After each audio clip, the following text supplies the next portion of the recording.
a series on age cheating in African football, and this is the final episode.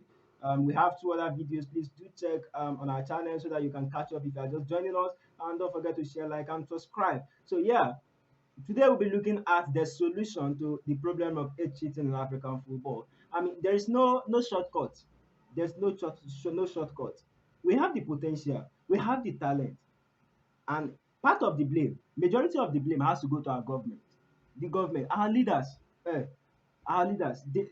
well, this is not a political channel, so I won't talk much on that. Let's just focus on football. But there's no way we want to talk about football and we won't talk about the leaders of the country because we have Minister for Sport, we have in Nigeria, we have Nigerian Football Federation. I know in Cameroon we have FECAFOOT. I mean, for Samuel Eto'o is doing a great job and a fantastic job in FECAFOOT right now. So now let's focus on it. What is the way out?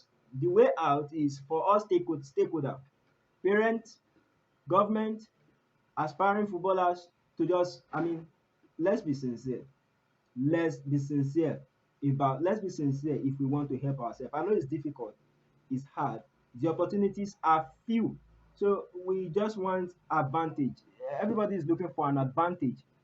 But the way out on the part of the government, this is it. In Nigeria, we run a 6-6-3 or 6-6-4 system of education thereabout. Okay, so you just mean your first 6 years in primary school, the next 6 years in secondary school, and the 4 years in your university. So if you come for another 17 tournament, they just have to ask you, okay, all right, so what is your age? Do you go to primary school? Yes. Okay. Do you graduate from the primary school? You say yes. That's 6 years. All right. Let's say you are maybe 3 years old before you join. You start going to primary school. So you are like that's mean you are 9. All right. Do you go to secondary school? Yes. Do you graduate? Yes. So meaning plus another 6. I mean you're already 15. So if you now claim you are 14, I mean that those are like the basic things they can do to detect lie. But even our government, as I have said it, we are not interested in the progress and we are not interested in the development of players. We just want to win. Abi, so we get anybody that can win the match, the tournament for us, and we don't care about development. So that's the issue. If we care about development, we go to academies. We have academies in Nigeria that raise players. We just make it look like we don't have anything. We make it look like we don't have anything in Africa. No, we have academies in Africa that raise players, that raise kids from maybe as early as possible. And you see the career progression, you see the progression there.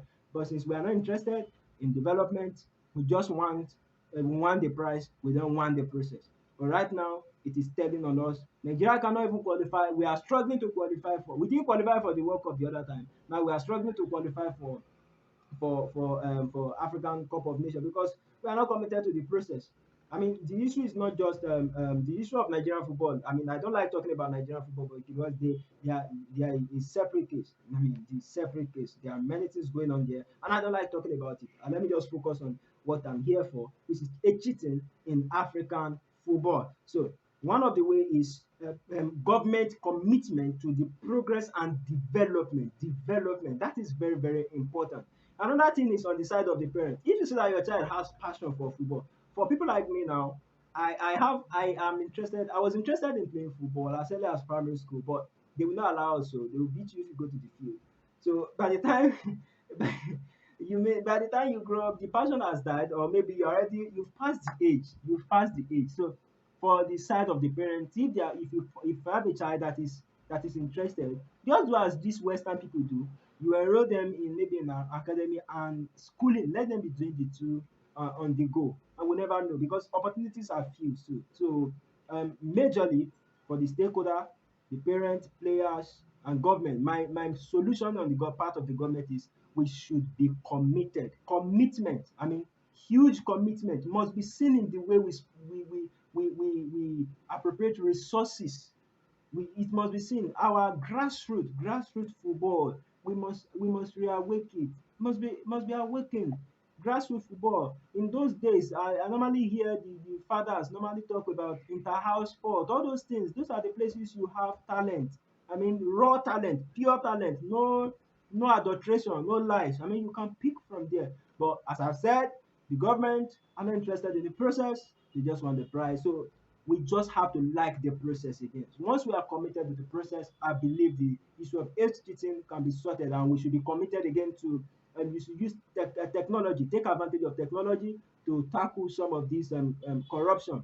Biometrics, MRI scan has done a lot of job, and I'm happy many African nations are complying now. We are complying. We are even the one that are exposing this thing ourselves. So that means we are on a good path. So let me hear from you in the comment section what you think is the way out for African football. Let me hear from you. Don't forget to like, share, and subscribe. Thank